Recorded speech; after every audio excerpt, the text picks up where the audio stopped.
Well, hi everybody, Father Alex here. Welcome to another episode of the Godcast. I am the vicar of St Matthew's Church in Burnley. I am a member of the Church of England General Synod. I'm the host of the podcast, the Godcast, and I'm also the author of Our Daily Bread from Argos to the Altar. My guest today on the Godcast is Gus Tanner On. Gus is an ordained minister, and we're going to be learning about his career and about his pathway. And it's going to be hopefully very interesting for you. If you enjoy it, then please do subscribe to the YouTube channel or follow me on X at AlexDJFrost. But for now, I do hope you enjoy this interview with Gus Tanner On.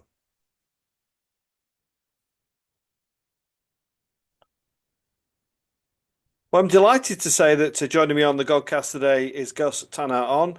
Gus is an ordained member of the Church of England, and it's wonderful to get you on. Gus, how are you? I'm good. I'm good. I'm having a really good day. Just went to the gym, just had prison mass. I'm happy.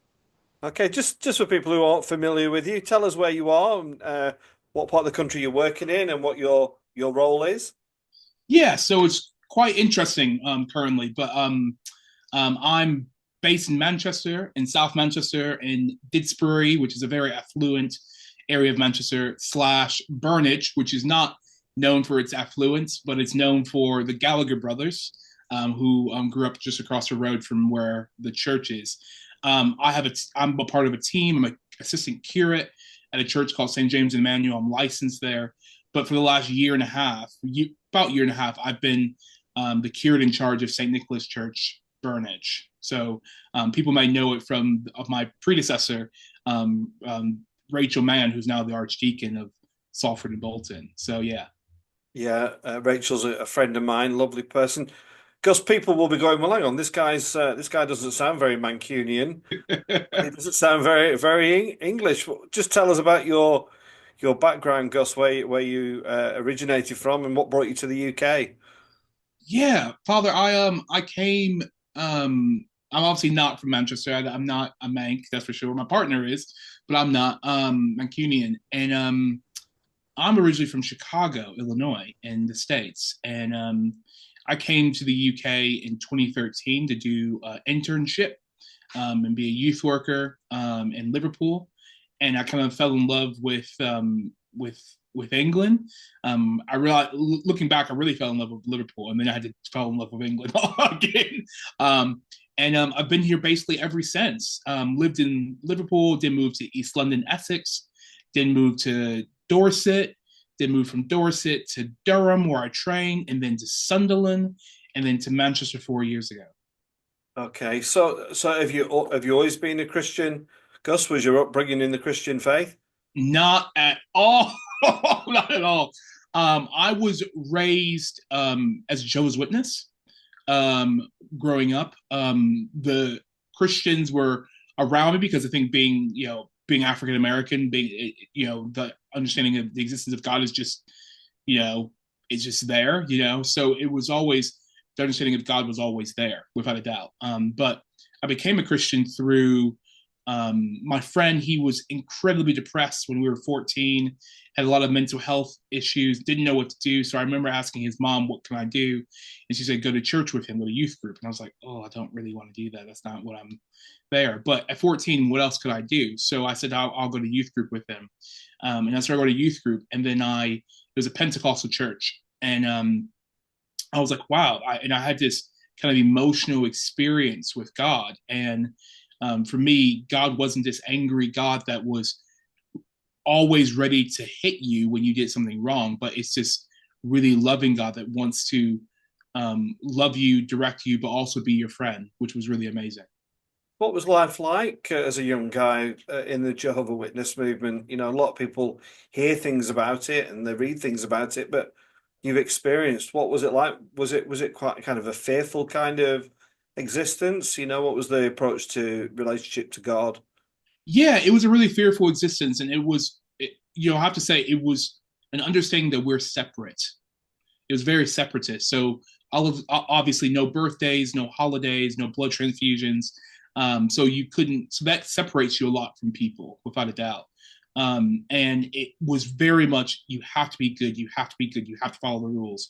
Otherwise, something really bad can happen. I only was realizing it recently when I've been doing my doctorate about how dangerous it is to tell a kid that the world's going to end at any moment and show pictures and stuff like that. It's actually really quite traumatic. So how do I work through that traumatic things? But also another thing is I grew up really poor. So most of my life, I grew up in a homeless shelter. So homeless shelters in Chicago. We lived in the car at one point, but from 6 to 7 to about 17, most of that was homeless shelters. And how did that play into your ministry? I suppose that we don't forget our childhood. We can sometimes pretend we do, or we try and forget it, but that's it's a very stark existence, isn't it? Was it difficult to get a meal on the table, for example? Yeah, I think it was really really hard to get a meal on the table. It was living for. It's interesting because probably mixed with spirituality of being Joe's Witness, but it was, you didn't know about tomorrow. Tomorrow was not guaranteed, but you can eat today. So I think that my mother, though we were really poor, she would be. So I remember like it was yesterday.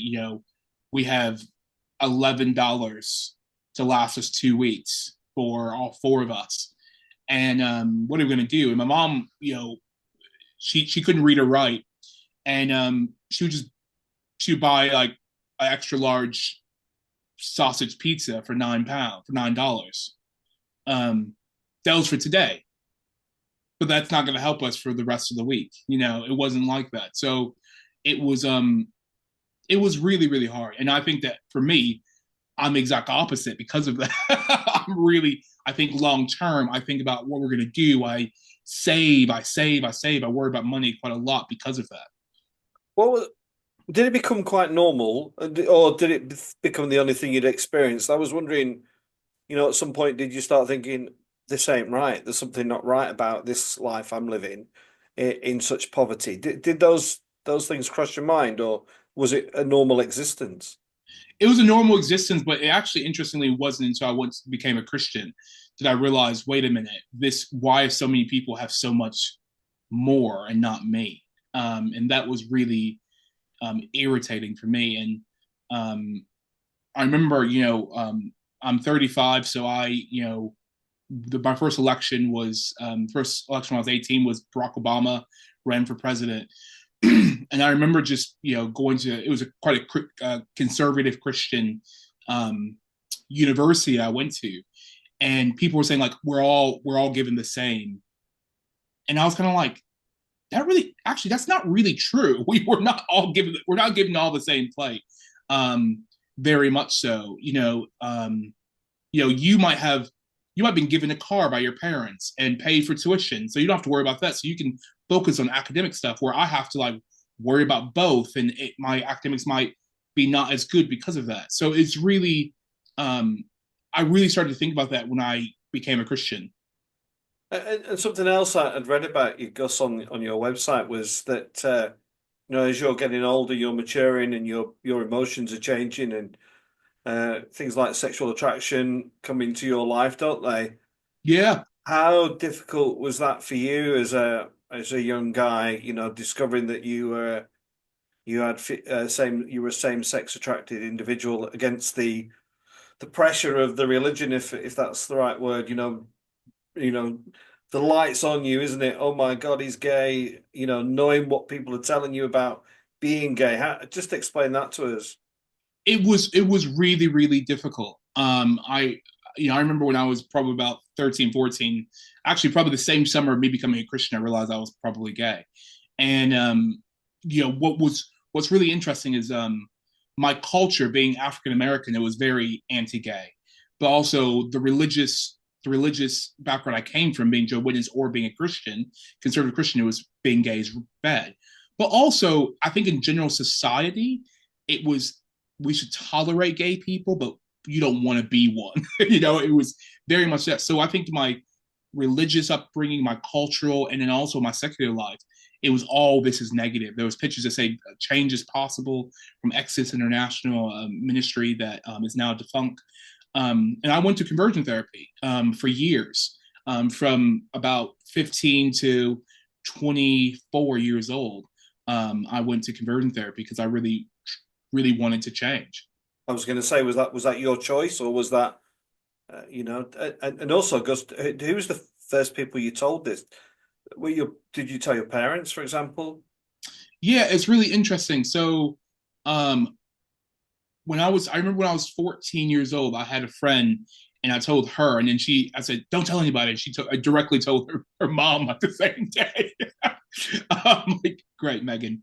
But it was really confusing. So I realized I was having these feelings, and I did go to, I was very lucky. There's a university in my hometown, a big university, and they had like kind of like a shelter kind of thing for, not shelter, but like a drop in for LGBT youth. So I kind of went in 2 times and I was like, this is so weird. This is so outside of my understanding. Also, to be honest, everyone was white, and that was just not I'm like, so to be gay is to be white. At 14 years old, that's all I was processing. So so it was really, really difficult. And that's a good question, what you said about, was it your choice or were you forced to do it? And I think that I always think about that because, of course, I was over 18. So when I was over 18, I decided to do it. But also, I lived in a culture that says change is possible. And if you really, really believe in God and have faith, then God will deliver you from this. So I did it. So I did what I was told, and then realized, and I was deeply harmed by it. But yeah, that's what I thought. Okay, let's talk about conversion therapy, Gus, because this is a difficult subject, isn't it? And a lot of people probably won't like what they might hear from you, but just tell us about that experience. Yeah, conversion therapy is really interesting. I've been very much, out of anything, quite advocating for, with the conservative government and now with Labor, to ban conversion practices, and actually have no exemptions, even for religious reasons, which I know for a lot of people that is upsetting for them. They would disagree with my practical approach, but I think if every medical association says that it's bad, then it's probably bad. Um, for me, it ranged from different things. It ranged from group therapy. It ranged from really quite intense laying on hands to pray the demon of homosexuality be removed. It was, I remember having a band on my arm and hitting it um, every time I felt any sort of attraction. It was also, if I had a friend who I thought was remotely attractive, I would just like cut them off in my life. That's how I dealt with it, which was not helpful. So all different types of conversion therapy, really extreme, what people might think of like kind of prayer ministry to cast out demons, to also just group therapy to be like, okay, how do we resist and resist and resist? Was there one particular event or time where you just thought this is just ridiculous? This is too much. This is just not right. Yeah, I think so. It was really, really from, um when I was in Liverpool, I was in a free church, and I really tried. I mean, I tried for years and years praying that, you know that I was heterosexual. And I remember, this woman named Joanne Hiley, and it's called Life Ministry if you Google it, and it's quite a really interesting, weird, charismatic Pentecostal ministry. And she was talking about the good old days of marriage, and she talked about, and she's an American lady based in New York City, but she came to Liverpool, and she was talking about how in the 1950s it was just the golden age of marriage, and that's, we need to return to that kind of like 1930s, 40s, 50s kind of thing. And for me, I'm not the brightest person in the world, but I do know history, and especially as an American white woman speaking, I was like, well, black and white people couldn't get married during that time. Women didn't have full rights to be able to, um, like, people, like, sexual abuse of their spouse was not considered rape. I'm like, oh, I wouldn't do that. And I remember being like, this is all breaking down. And also, from just Pauline theology, it was very clear that, they said that, God's hope for you is that this would go away. This is what's going away. But Paul, obviously, we read in the New Testament in the Pauline epistles that Paul dealt with something. We don't know what it is, and he dealt with it till he died. So I was like, well, actually, that's not. It's not promised. This healing idea is not promised. But also, Father Alex, one of the hardest things that I didn't realize is she was kind of a prophet in that community, and I just insulted everyone's prophet. So people were not happy about that. So that was, but it was an English context. So I was freshly new to England. I was like, oh, I didn't know that. Yeah. And what extent, Gus, do you think you were being abused by that process? Because you do. I haven't been part of conversion therapy, and nor would I ever want to be, or anybody else to be part of it. But people, there are people out there in our church who believe it's still a worthwhile practice, and that being gay is immoral, that it's not the will of God, it's the will of the individual. You know, Yeah, where does that leave you with it all now? it's really really difficult. So I was so actually, I do media stuff all the time, and I was doing this media thing last week, um, last Tuesday in London, filming the thing that's going to be on Channel 4. It should be fun. And it was this woman, she was an older woman, but she was wearing a collar, and it was a blue collar. And I didn't know what church tradition she came from, but people kept saying, but it was a bunch of religious leaders. And she said, people said, where are you from? She goes, I'm a born again Christian. And I was like, okay, that's interesting. Born again Christian, like that kind of phrasing is not something that we in the Church of England really use. Even the most evangelical people don't use that term. I'm a born again Christian. Um, but I was like, oh, so you're wearing a collar. Are you clergy? And she said, yeah, I am clergy. And I'm like, oh, okay. I'm like, oh, what? So I'm just kind of like, where did you train? I'm trying to understand, like, is she Church of England? She goes, oh, I've trained in Oxford. And I'm like, okay, great. So that kind of thing happened. But then actually, I'm getting to a point, don't worry. Um, someone else it was a different group that was on the TV show as well. And they said, oh, ask her, what are you? Are you Catholic, Church of England? She goes, oh, I'm born again, Church of England. And then he said, but what about those gay bishop stuff? That's weird. And she said, well, actually, I don't agree with it either. You can't be gay. You can't be a Christian. The Bible says it's an abomination. They're abominations. And I was a bit like, and I have, Father Alex, I've never heard someone with a collar in the Church of England speak so directly and so demeaning in that way. And then she said that she was on she was on synod too, and I was like, oh my gosh, this is crazy. But we're with a load of people who maybe are Christians or not Christians, but as you know, as people with a collar, we represent the Church of England as well. And that's not really, even if you do agree with that, it's not the most pastoral way of doing it. And then he goes, what do you think? Your Church of England? I go, well, I'm one of those gay priests that she's talking about. And I think she was like, oh, good. And she kind of just stopped talking to me. And it was a really awkward situation. But I actually went to this woman. I said, you know what? As my sister in Christ, I don't want to just talk bad about you. I want to actually go to you. Now, actually, I don't think that that's appropriate. She goes, well, I call sin sin. I go, okay, but you don't call people abominations. Um, I'm like, I don't think, and it was fascinating. So It is fascinating, Gus, because in any other world, any other industry, that would be inflammatory language. It would be clergy disciplinary measure, gross misconduct. You just can't say that outside the church, but inside the church, it's all right. Which I think it's abhorrent. You know, well, as well, as you probably know, in 2020, when I was at Cranmer Hall, I was looking for a curacy. It's public knowledge. I was looking for a curacy. I applied for the Diocese of St. Albans, and got wrote back from the diocese saying, because you're Black, it's not appropriate for you to be a curate at this particular church. And it's interesting when people sometimes like, wait, hold on, there's no way that happened. There's no way that happened. And they look, and the BBC they do well, good journalism, and you're like, oh my goodness, that really did happen. Father Alex, if that happened, if that was any other organization, I would be rolling in money. But instead, they said we're sorry.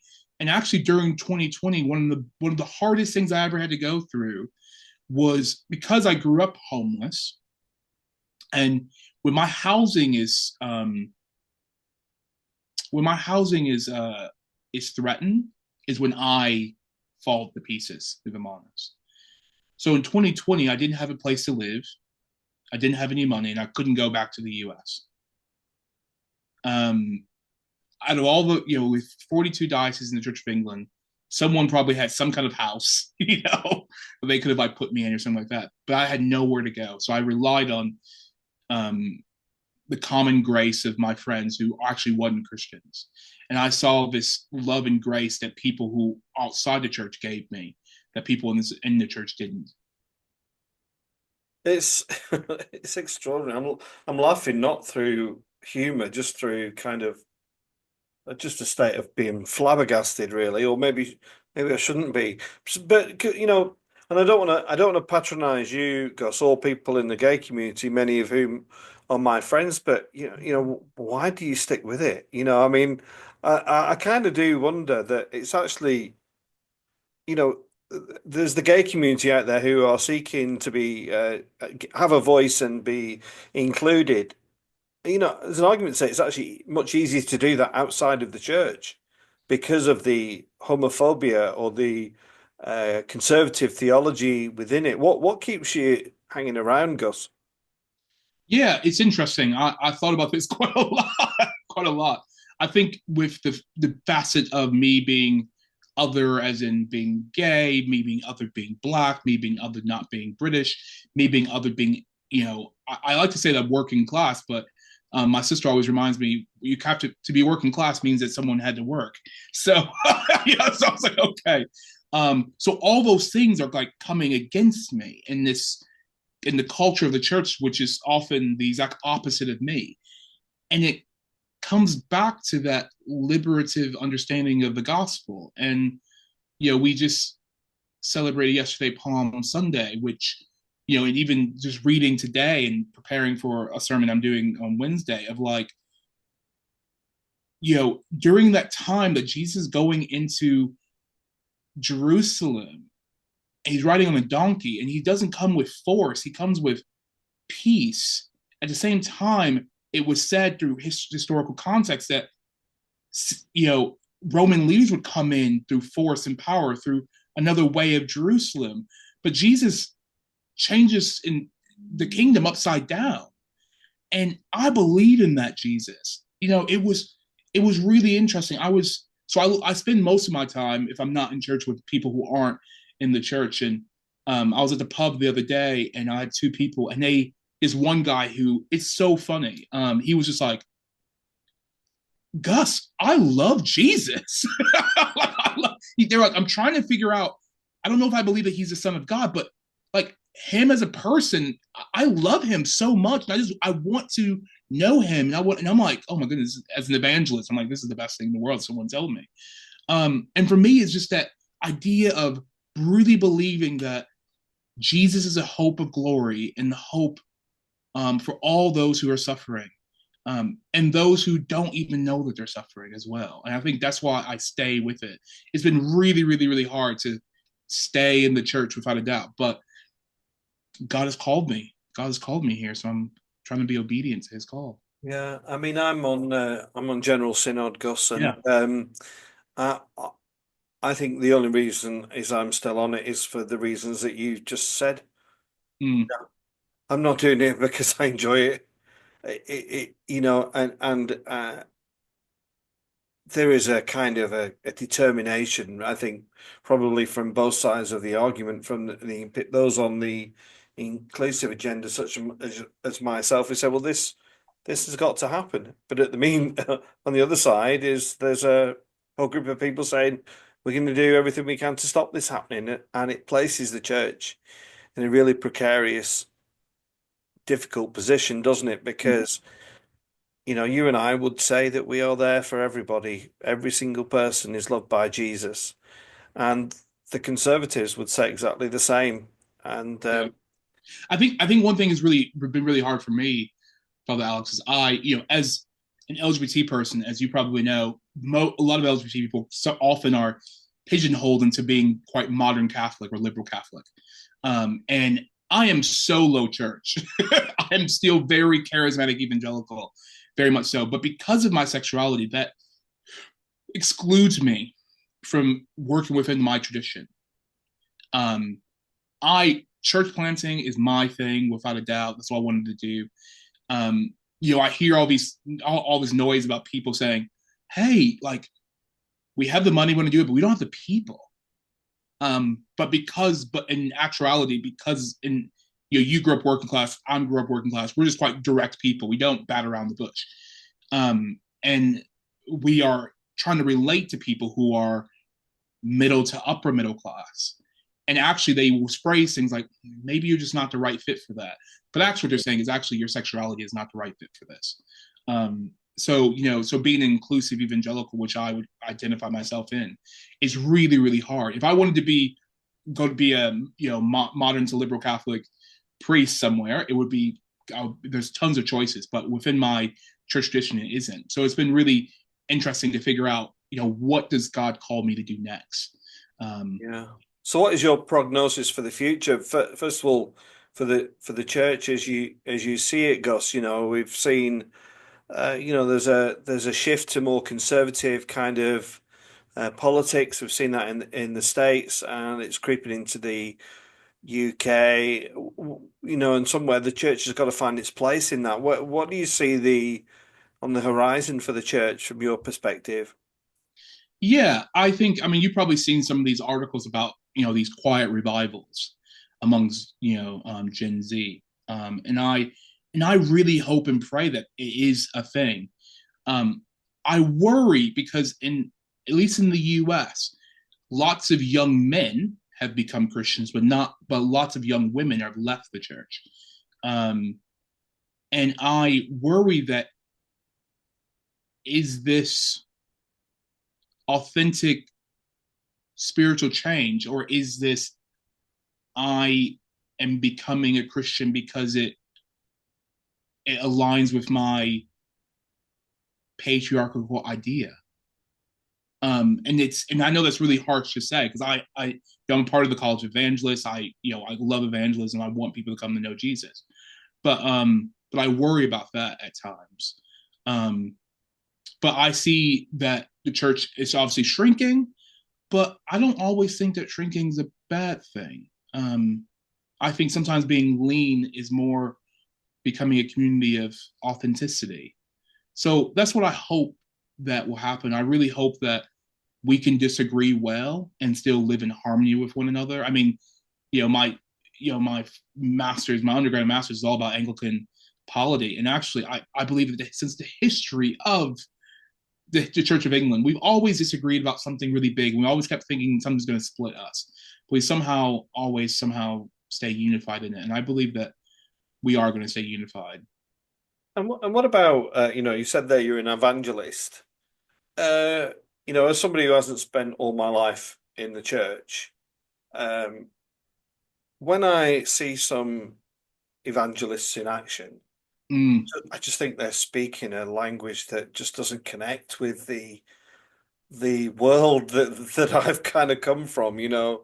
Um, and I wonder why I mean, I've said frequently that I think we only evangelize to ourselves, and when we do, we're not even that good at doing that. I wonder what you think about that. Yeah, to me, I mean, evangelism to me is just doing what you love to do and inviting Jesus into it. Basically, it's just really that. And I think, and of course, as you know, as clergy, people often bring up God more to us than we necessarily always go to other people, Mm. and ask all these questions. And I love just having spiritual conversations and stuff like that. So, um, I spend majority of my time with non Christians. Here's something really interesting. On Tuesday when I was doing this Channel 4 show. So it was different groups of people. One group was religious leaders, mostly Christians, mostly quite conservative Christians. Another group was uncles. So it was like uncles, like, black uncles, and then aunties, black aunties. And then there was this thing called alphas. And alphas was like these kind of men, like, women cheating kind of atmosphere, whatever. Alex, I spent most of my day with the alphas and the uncles, not the religious leaders. Mostly because they're more interesting. Like, So it was really, so I was like, oh, this is really great. And obviously that was, the week before Holy Week. And I was like, and this one guy was, two of the guys did OnlyFans and doing that whole thing. And I'm like, oh, okay. And I'm asking him questions like, okay, can you explain to me what is that like? And they were just kind of laughing, like, oh my goodness, do you really? I'm like, yeah, absolutely. I'm a real person. Let's have a conversation. And I got their Instagrams. We were all chatting and stuff like that. And we were on our way back. I had to go back into central London to go back to Manchester. And someone said to me, why did you spend time with us, but all the other religious leaders spend time with the religious leaders? I go, I don't know. You seem more interesting. And he goes, I used to go to church. I believe in God.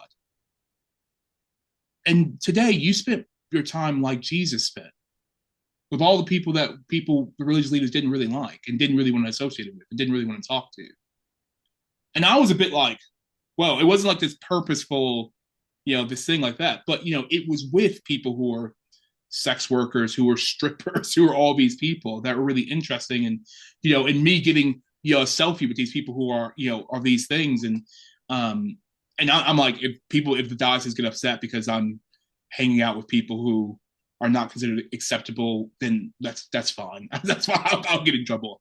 But it was really, really beautiful, and I learned more about myself and be able to worship God more. And I got to talk about theology and the Bible and the presence of Jesus a lot. So it was great. Yeah, I mean that warms the cockles of my heart. Gus, that's great to hear. Now, just it's been great having you on, Gus. Just a final thought, perhaps. We're in Holy Week as we record this. You are my religious guest for Holy Week. So, what does it mean to you? You say you're quite low down the candle, but I'm sure it's still of great significance. Just share that with us. Yeah, it's Holy Week really that thing that set apart, that going through the emotions and the passion of Jesus. It helps us to reflect and remind us about what's the purpose. I wrote yesterday. Someone else got to preach yesterday, which was really nice. I didn't have to preach. And I took from this sermon, our reader's sermon. His passion is our purpose.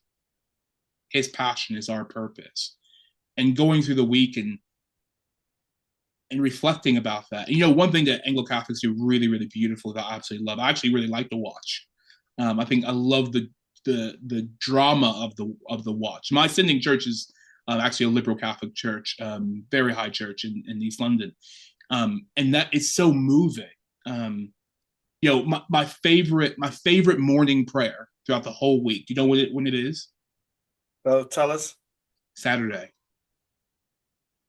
It's not just because it's the shortest morning prayer, but it is this idea of, oh my God, God has died. And now we wait. Yeah. And that feeling, that emotion of that waiting is really intense. And I'm the most impatient person ever. So it's that drama, that waiting, that imagination that is so beautiful that takes me to a different space. But also in a weird way, because I'm not really one of these people who go the devil and stuff like that. But also I found that Holy Week, since I've been ordained, has been the most spiritual oppression. Yeah. Yeah. Fascinating. I think a lot of people would agree. It is the most important week for many Christians and priests. It is for me, and I don't think looking forward to it is the right word, but the anticipation of it all. And like Mm. you say, that period between Friday and Sunday is really significant. It's quite a surreal experience, isn't it? If you're kind of fully immersed in it before you get to the joy of half five morning mass, Oh as my goodness, that's right. You do an Easter visual. we do. Yeah. Oh, bless you. But yeah, well, listen, Gus, it's been great getting you on. Just tell people where they can find you. You're on social media.